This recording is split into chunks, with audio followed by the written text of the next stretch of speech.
So there was a person that did amazing things and helped a lot of people. And it was just such an amazing situation that everybody wondered, who are you? Who are you? Where do you come from? What do you do? And you know what he said? I am the light.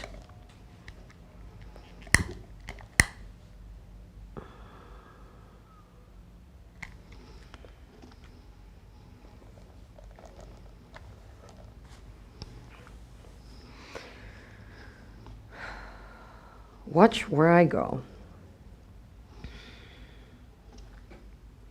The people of God came to the promised land. King David brought them all to Jerusalem, and he grabbed everybody from the people of Jebusite and brought them to Jerusalem and called it the city of David. Everybody was happy when they were at the city of David. But they were wondering, something is missing. And King David thought something was missing. And they realized the ark is missing. So King David and his soldiers went back to the desert to bring the ark to the city. They found it. And they brought it through the city gates. And when they put it down, him and the soldiers, they thought that it needed to be protected. They were happy, and King David danced in front of it. But he realized we need to protect it. And he realized, I can't do it myself. I am a man of war. So his son, King Solomon, decided to help and build the temple for the ark.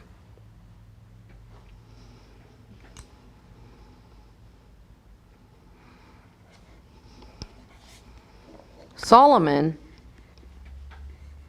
and the people of King David went to the highest mountains and to the closest mountains and started to bring wood to build the foundation for the temple.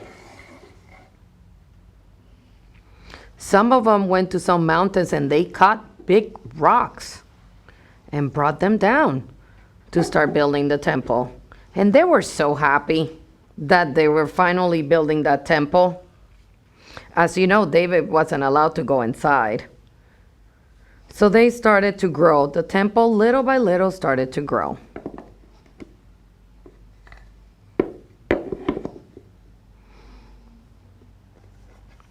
And they built a room.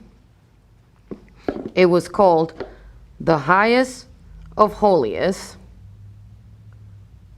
And in this room, where they will keep the ark, only the high priest could go on the highest of the holidays, that it was the Day of Atonement. And this is where they kept the ark.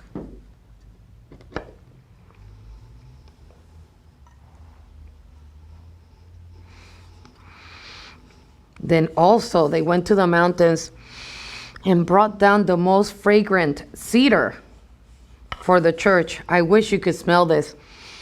It smells so good.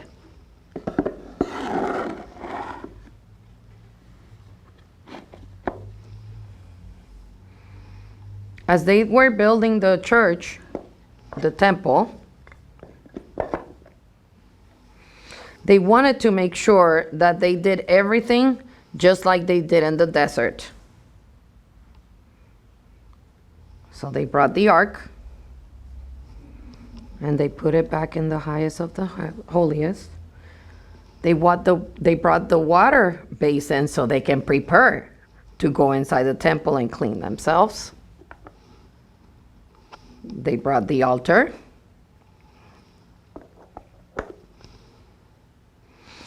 They brought the menorah with the 7 olive tree branches and the oil.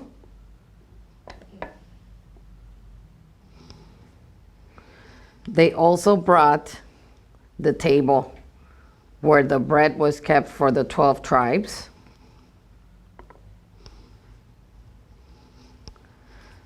And then they brought the incense. There was this smoke that filled the air, and it made the temple so fragrant.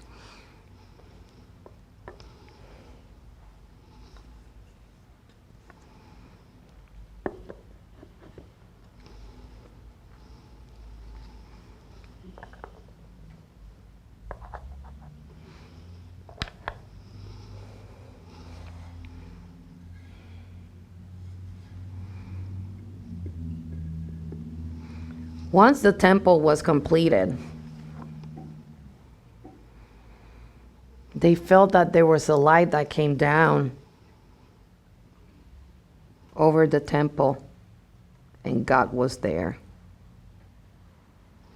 At that moment,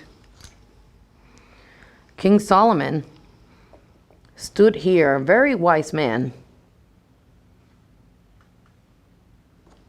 and said a prayer. Songs of Solomon. O Lord, God of Israel, there is no God like thee in heaven above or on earth beneath, keeping covenant and showing steadfast love to thy servants who walk before thee with all their hearts. But will God indeed dwell on earth? Behold, heaven and the highest heavens cannot contain thee. How much less this house which I have built?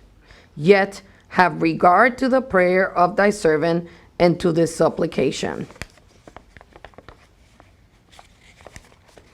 King Solomon was such a wise man that people thought that he was the most smart person in the entire world.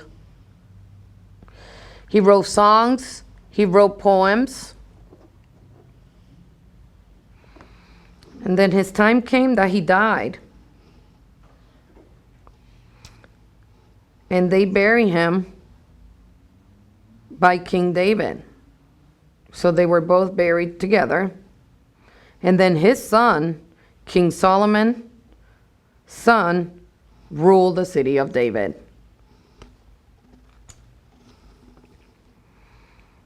I wonder, will we still have this story if the ark wasn't here?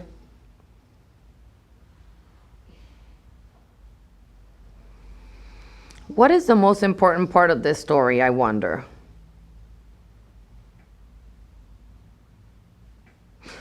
Was the water basin the most important part of the story?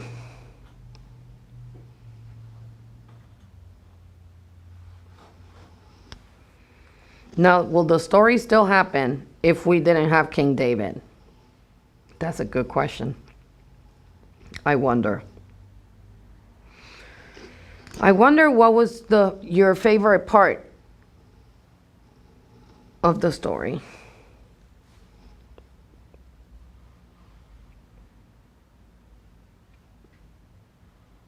Okay, now we are going to change the light.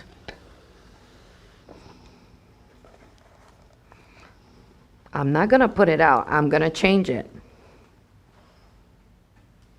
Are you ready to change the light? Yeah. And we will make sure that you take God wherever you go.